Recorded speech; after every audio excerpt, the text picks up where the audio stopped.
حضرت انس بن مالک رضی اللہ تعالیٰ عنہ ارشاد فرماتے ہیں کہ ہم نبی پاک علیہ السلام کی بارگاہ عالی مرتبت میں حاضر تھے۔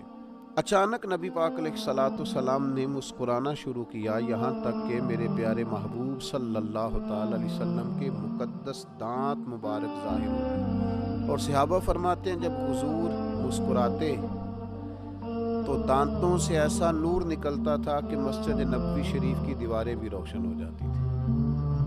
حضور مسکرائے تو سیدنا عمر رضی اللہ تعالیٰ عنہ نے عرض کیا کہ یا رسول اللہ صلی اللہ تعالیٰ علیہ وسلم، میرے ماں باپ آپ پر قربان ہو، کس بات پر آپ ہنسے؟ تو نبی پاک صلی اللہ تعالیٰ علیہ وسلم نے فرمایا، میرے دو امتی قیامت کے دن اللہ کی بارگاہ میں کھڑے ہوں گے اور ان میں سے ایک عرض کرے گا، یا اللہ، اس میرے بھائی نے مجھ پر ظلم کیا تھا، میرے اوپر اس نے جبر کیا تھا، تو مجھے اپنا حق اس سے لے کر دیا جائے۔ تو حضور علیہ السلام فرماتے ہیں اللہ تعالیٰ اس شخص سے فرمائے گا کہ اپنے بھائی کو اس کا حق دو۔ عرض کرے گا، مالک میرے پاس تو اب کوئی نیکی بچی نہیں، کہاں سے حق دو؟ تو اب وہ جو مدعی ہے، جو دعویٰ کر رہا ہے کہ میرا حق اس سے لے کے دیا جائے، وہ عرض کرے گا، مالک پھر میرے گناہ ہی اس پر ڈال دیے جائیں۔ حضور مسکرا رہے ہیں، جناب انس بن مالک فرماتے ہیں، لیکن اس بات پر آ کر حضور کی آنکھوں میں آنسو آ گئے۔ نبی کریم صلی اللہ تعالیٰ علیہ وسلم فرمانے لگے، وہ بڑا ہولناک دن ہوگا قیامت میں۔ لوگ اس دن تلاش کریں گے کہ کوئی ایسا شخص ہمیں ملے، ضرورت محسوس کریں گے کہ جو ہمارا بوجھ اٹھائے۔ اب وہ شخص عرض کرتا ہے، مالک میرے پاس تو کوئی نیکی نہیں ہے، اور یہ کہہ رہا ہے میرے گناہ ہی اس پر ڈال دیے جائیں۔ تو نبی پاک علیہ السلام فرماتے ہیں اللہ تعالیٰ اس مدعی سے فرمائے گا، ذرا سر تو اٹھا، جنت کی طرف تو دیکھ۔ تو وہ جنت کی طرف سر اٹھا کر دیکھے گا اور دیکھ کر عرض کرے گا، مالک میں ایک چاندی کا شہر دیکھ رہا ہوں جس میں سونے کا محل بنا ہوا، ہیرے جواہرات سے مرصع ہے وہ محل۔ اے مالک، کون اس کا مالک بنے گا؟ یہ کس کو ملے گا؟ تو اللہ تعالیٰ فرمائے گا، جو اس کی قیمت ادا کرے۔ تو وہ عرض کرے گا، مالک اس کی قیمت کون ادا کرے گا؟ تو اللہ تبارک و تعالیٰ فرمائیں گے، تو بھی اس کا مالک بن سکتا ہے۔ تو بڑے تجسس سے، بڑے شوق سے عرض کرے گا، مالک میں کیسے مالک بن سکتا ہوں؟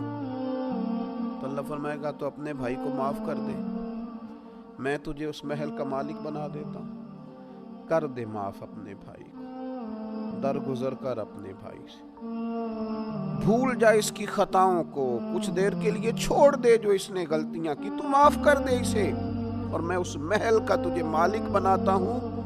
نبی پاک صلی اللہ تعالیٰ علیہ وسلم ارشاد فرماتے ہیں، وہ فوراً عرض کرے گا، مالک میں نے اپنے بھائی کو معاف کیا۔ تو اللہ تبارک و تعالیٰ ارشاد فرمائے گا، اس کا ہاتھ پکڑ اور پھر اسے جنت میں ساتھ لے جا، گویا میں نے اسے بھی جنت دی۔ یہاں شارحین حدیث نے لکھا ہے کہ یہ جس کو کہا جا رہا ہے کہ اس کو پکڑ کے جنت میں لے جا، اگرچہ اس سے غلطیاں ہوئی لیکن بعد میں اس نے توبہ سچی کی، اس نے اللہ کی بارگاہ میں گڑ گڑا کے معافیاں مانگی، اس نے کوشش کی حق ادا کرنے کی، لیکن اگر کچھ کمیاں رہ گئیں تو چونکہ سچا تھا، ادا کرنا چاہ رہا تھا، کچھ باتوں پہ پہنچ نہ سکا، تو آج اللہ تبارک و تعالی اس کی طرف سے لوگوں کو صلہ عطا کر رہا ہے۔ اللہ فرماتے اس کا ہاتھ پکڑ اور جنت میں لے جا۔ اللہ کے محبوب صلی اللہ تعالیٰ علیہ وسلم نے نتیجے کے طور پر، رزلٹ کے طور پر یہاں ایک بات ارشاد فرمائی۔ حضور فرمانے لگے، اللہ تعالیٰ سے ڈرو اور باہمی معاملات درست رکھو، اللہ تبارک و تعالیٰ قیامت کے دن مومنوں میں صلح کرائے گا، تو تم یہیں اپنے معاملات کو درست رکھو۔ اب مجھے بتائیے، ایک تو یہ نتیجہ نکلا کہ مالک کریم کتنا ہے، مہربان کتنا ہے، توبہ کرنے والے پر عطا کتنی۔ دوسرا، حضور کی علم و حکمت کی اس گفتگو سے سمجھیے کہ اللہ درگزر کرنے والے کو عطا کتنا کرتا ہے، اور پھر یہ بھی دیکھیے کہ صلح کرانا کتنا مقدس کام ہے۔ دو بھائیوں کو ملا دینا، قریب کر دینا، روٹھے ہوئوں کو ایک دوسرے کے قریب کرنا کتنا عظیم کام۔ تو نبی پاک علیہ السلام کی اس خوبصورت بات سے، اس انتہائی معنی خیز حدیث سے اپنے لیے موتی حاصل کریں، دل کو بڑا کریں، سینے میں گنجائش پیدا کریں اور اپنوں کے لیے درگزر کا دروازہ کھولیں۔ اللہ تعالیٰ سمجھنے کی توفیق عطا فرمائے۔